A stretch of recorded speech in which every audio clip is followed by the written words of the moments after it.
Maliki Yaumiddin makna Tuhan yang berkuasa penuh hari pembalasan.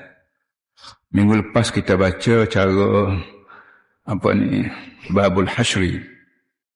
Kita panggil hasyar. Hasyar maknanya impun.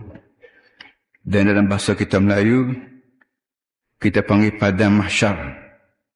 Makna akhirat kelak bila manusia mati semua melalui tiupan sangkala yang pertama, kemudian hidup balik semua melalui tiupan sangkala yang kedua.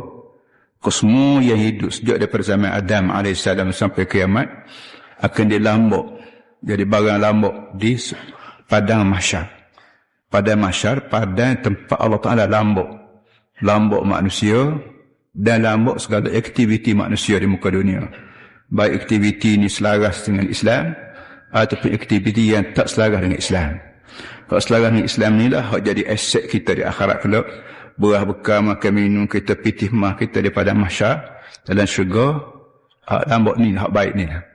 Manakala kerja-kerja kita di muka dunia, baik berniaga, baik semayang, baik berpolitik, baik apa nikah, kahwin, berumah tangga yang tak selaras dengan Islam, dia lambok juga untuk menjadi bahan bakar kita di akhirat kelak.